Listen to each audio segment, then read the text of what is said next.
I'm delighted to welcome Paul McAnulty from Hope for Justice, an international charity that Paul is one of the directors of, and he heads up a number of different programs. But more importantly, for what I know about Paul, knowing Paul, is that he has such a drive and passion with this topic of human trafficking and modern slavery. So without further ado, I'd like to welcome you. Thank you, Paul, for joining us. Thanks for having me, Shan. It's an absolute pleasure and an honour to be here and to speak to you. Thank you very much. Well, Paul, we are working here in Scotland. We're a small nation, I suppose, a small country that's working towards eradicating this human misery. And with regards to Scotland against modern slavery, and the work that we're trying to do here is to raise as much awareness in the business community as possible. You've worked in business, and I know that you've also been a senior investigative analyst for Leicestershire Police. So you have a good knowledge in the investigation side of this problem. Tell me a little bit about yourself and what's driving you and what drives you behind all of this. I'm glad you asked, Shan, because it's not often you get to talk about what it is that motivates you and what attracts you and towards a certain type of criminality or a certain cause that you believe in. But just really sort of quickly, so as not to bore you with it, but I grew up in an environment of domestic abuse. I was quite badly sort of abused physically as a child, and that culminated in me being homeless at the age of 17. And I was a rough sleeper on the streets of Stoke-on-Trent between the ages of 17 and 18. Fortunately found a way out of that situation, but the first role I took within law enforcement was in a domestic violence unit, and something that I felt incredibly passionate about given how I grew up, and then transferred into child abuse.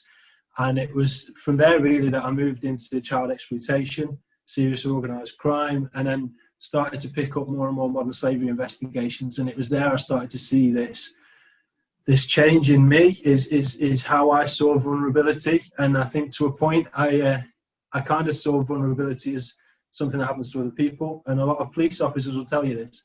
You live in a bubble where you think crime just happens to other people and that your job is to investigate it. And it's not until you actually see yourself as a member of the public and potentially vulnerable yourself that you actually change that perception. And I think what changed for me was the very first victim of trafficking who I encountered was a gentleman who I'll refer to as Florin, but that's not his real name. But he grew up in a physically violent sort of environment, but he was taken into care. There's an orphanage in Slovakia, and at 18 he was made homeless as well. So the parallels in his story and mine, when I met him and I was chatting to him, it was emotional and we were talking things through. And he was offered help when he was homeless, and he was given somewhere to live and somewhere to work, and he took it. And it's not until I realised that in that situation when I was 17 and 18, if someone had have offered me the same help, I'd have absolutely taken it. I'd have taken it with both hands. So that's completely changed my perception on how I perceive vulnerability, and that this isn't just something that happens over there. It's not just something that happens to other people. Vulnerability can come in so many forms, and whether it's just misfortune or circumstance, it can impact anybody. And it's really opened my eyes. The work that I did within the private industry with Staffline over the last 3 years has really opened my eyes as to the scale of the problem in the UK. We were finding potential victims of trafficking in cities, towns, workplaces that aren't your backstreet, seedy organisations, but large corporate organisations that have been infiltrated by traffickers, unbeknownst to them. And it was the endemic scale of the issue that really surprised me at that time, and has really given me a passion for it in terms of trying to make sure that people who are in that vulnerable situation are looked after. Wow. What a story, Paul. What a story. That's very moving, but it shows you what drives you, what's inside you to do what you do. Now, so tell me about your role in your role in Hope for Justice, because that's really important to get across. Absolutely. So Hope for Justice are an incredible charity. So they were founded 12 years ago by Ben Cooley, who's our CEO. He's an incredibly passionate guy, hugely motivational to hear him speak about the issue. But we've gone from operating, we were born in Manchester in the UK. We've gone from there, now we operate in 10 countries in 32 different locations. So we operate in Scotland, England, Wales, the US, Uganda, Zimbabwe, Norway, Cambodia, Vietnam, Ethiopia, and Australia as well. Obviously, the nature of the work we do in each location varies dramatically given the local landscape of slavery. So in the global south, a lot of the time we run lighthouse projects which take marginalised and vulnerable children who've been forced into exploitation for various purposes, and we give them a safe house and somewhere to sort of build their confidence and reintegrate them into a community setting. But in the north, so in the UK, for example, we have sort of 4 main programme areas that we work to. So we do our preventative work, so we offer awareness raising, drop-in sessions, training sessions, just educating people about their human rights and their, I forgot the word. Their human rights as workers here in the UK. And this could be potentially people who may be victims or potentially could become victims of modern slavery, labour exploitation. Yeah, so the preventative stuff that we do, we try and target sort of multiple tiers. So we not only try to target members of the public to spot the signs and members of vulnerable communities to be there for each other, but we also target potential employers and also potential victims themselves. So we try to educate them as to what their rights are, and so they can exercise their rights and entitlements, and encourage people if they think there's something not quite right with their situation. We offer them then referral pathways and reporting pathways, whether that's through a first responder or an alternative path to remediation, and then that's what we provide. The second sort of programmatic area is under rescue. So for want of a better term, we try to empower people to identify as their situation as being what it is, a case of exploitation, and then we try to empower them to take steps towards their own rescue. We don't like this sort of saviourist approach where we say we go and rescue them, because it's not the case. We very much just open people's eyes to what is happening to them, and the severity and the reality and gravity of what's happening to them, and hope that they then are empowered to take the right steps, and we support them through that process. And Paul, sorry to interrupt you there, Paul, because that's something that kind of rings in my head here that you just mentioned there, is because a victim may not know they're a victim, and they may not know that there's support available. If they don't know that they're a victim, they can't get help. That's fair enough to say. And yeah, no, you're absolutely right. Is getting people to identify as victims is really tricky. It's made even more so when you're dealing with certain communities where the pride, machismo, this sense of what it is to be masculine and provide for your family is exploited. So there's a sense of shame that's often associated with falling victim to trafficking. It's a massive barrier for people to overcome in terms of identifying as a victim, and it's usually the rights-based approach and the financial approach of letting people know that, last week, for example, you could have earned £350, your trafficker only gave you 20, and you've worked 60 hours. It's usually that motivation that kind of sparks something in people to get them to realise that actually their situation isn't ordinary. This isn't okay, because a lot of the time they genuinely believe everything they've been told through coercion and manipulation from the traffickers, that they're being done a favour, and they believe that wholeheartedly, that the traffickers are operating in their best interest. So we have to almost overcome that mindset and that ethos and get them to relearn what they are entitled to here in the UK. So that's the work that our community engagement teams and outreach teams do, which is fantastic. And then we do a lot of restoration work. So we have an incredible team of IMSAs, so that's Independent Modern Slavery Advocates. And our IMSAs are great. So they're based in Manchester, but they provide sort of UK-wide support to survivors of trafficking. And they provide a combination of sort of social and legal support. And they've got this entire web of needs, which is fantastic. So they provide an entirely holistic approach to supporting survivors of trafficking. And some of the things they do is incredible. In order to sort of prevent re-trafficking, they're great. They can help sort of write off any debt that was written in a victim's name. They can help get access to financial services, legal support, have criminal convictions overturned if they were the result of forced actions or coercion or threats. So they do an incredible job. They make me feel massively sort of underqualified when I hear some of their credentials, but they do a great job. And then I think the sort of final sort of area where we try to operate is in reform.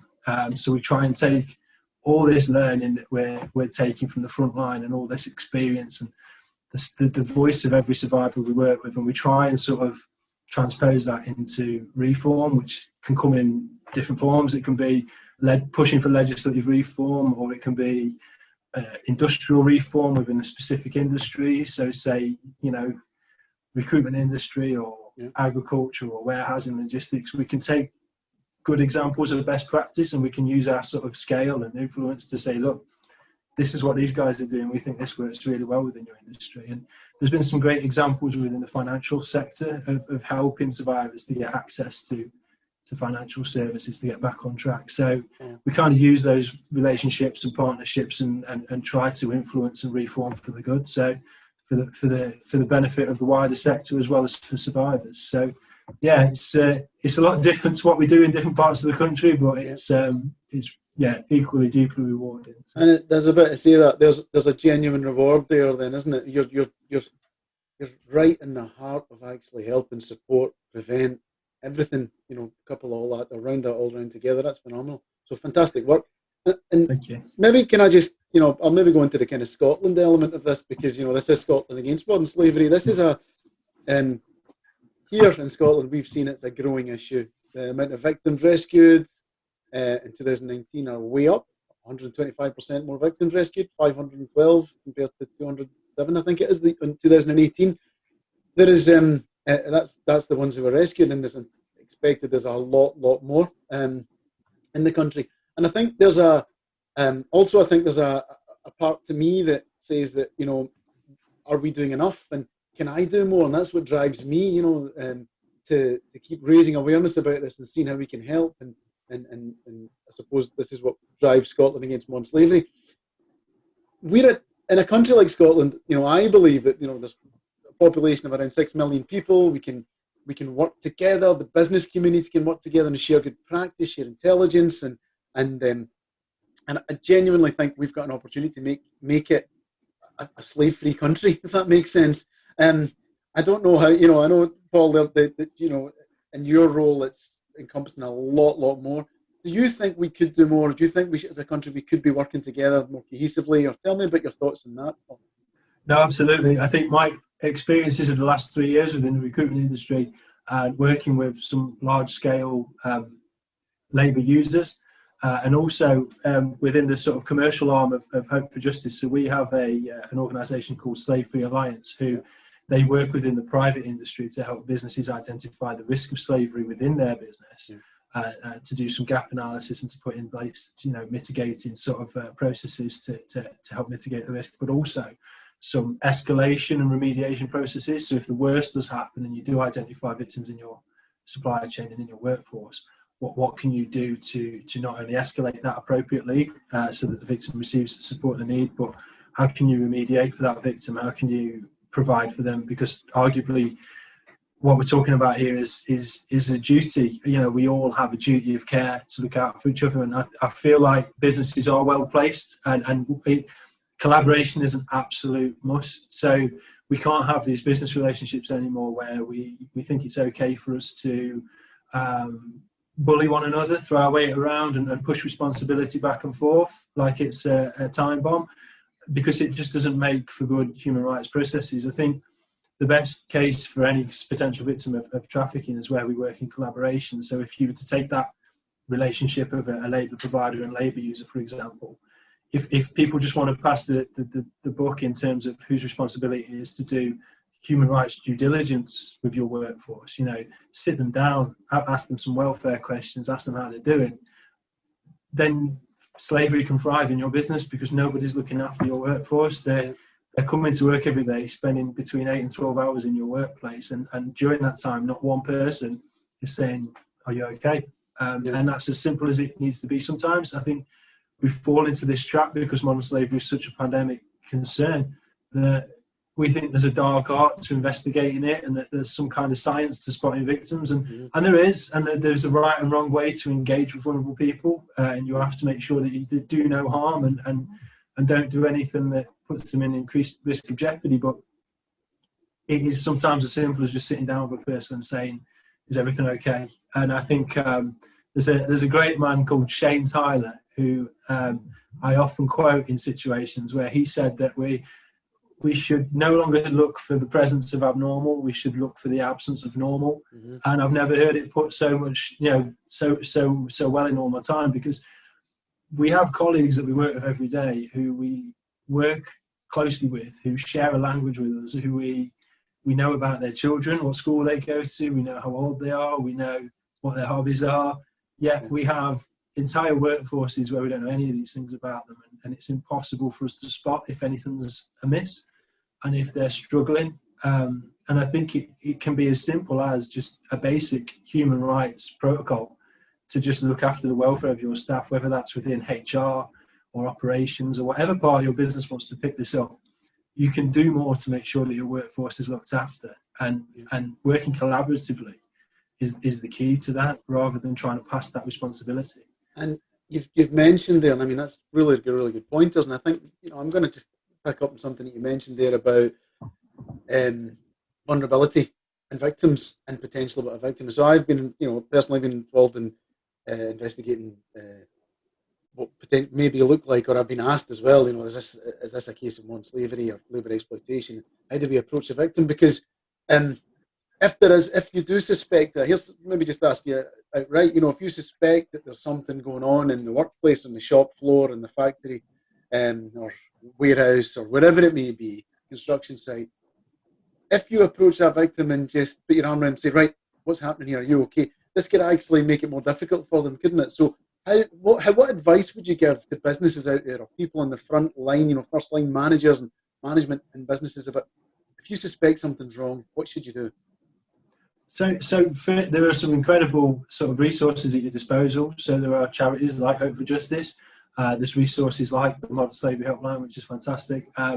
There's always 101 if it's a non-emergency and you want to contact the police, or the GLAA as a first responder and ask for that initial bit of advice.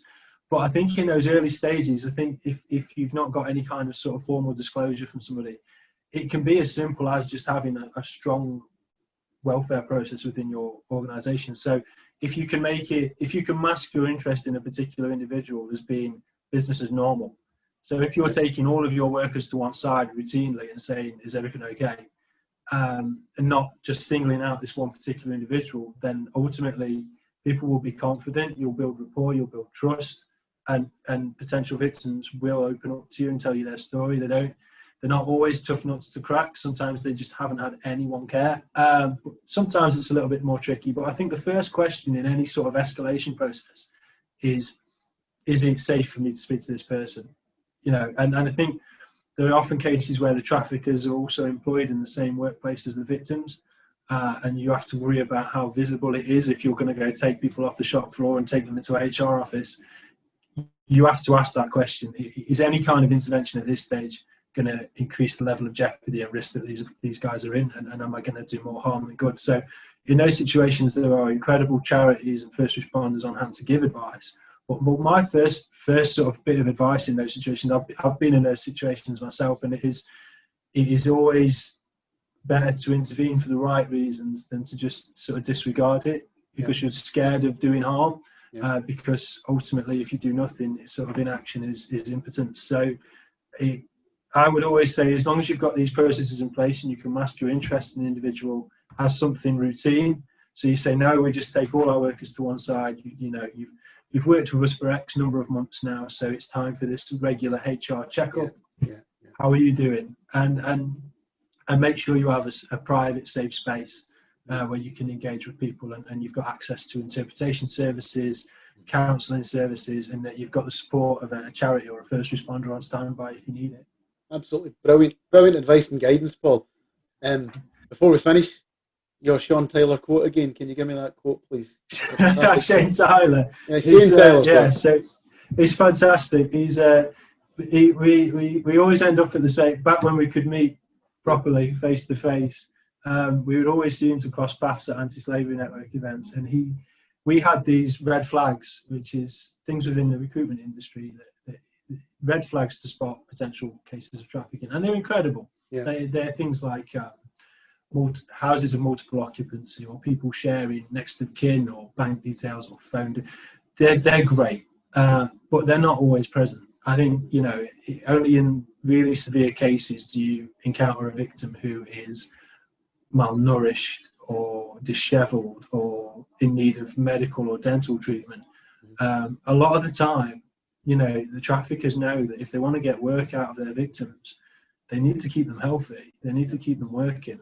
So a lot of these glaringly obvious red flags are not always present. So Shane Tyler summed it up beautifully when he said, we no longer need to be looking for the presence of abnormal, so these red flags. We need to be looking beyond that and looking for the absence of normal. So what we deem to be normal behaviour. So what are your hobbies? What do you spend your wages on? What did you do at the weekend? Yeah. These are all questions that a victim of trafficking won't be able to answer, or will at least struggle to answer, or maybe have to sort of find a creative story to get out of, really. So fantastic guidance. And that takes it a little bit further, because we will have a subsequent podcast about the red flags, but this is a great way of looking at it, and probably give some people some guidance using that quote, keeping it in your head and going, right, okay, wait a minute, what can I ask them? Did you watch the football on Saturday? Were you, what did you do with your wages? Have you sent money home, whatever? So yeah, fantastic. Paul, it's been a delight having you on as a guest. You've been very, very informative. Keep up the fantastic work with Hope for Justice. And again, thank you very much for being part of Scotland Against Modern Slavery podcast. Thank you, Shan. It's been an absolute pleasure. Thank you. Thank you. Please keep up the amazing work. Thanks, Paul. Okay. And I'll stop my recording right now. Boom.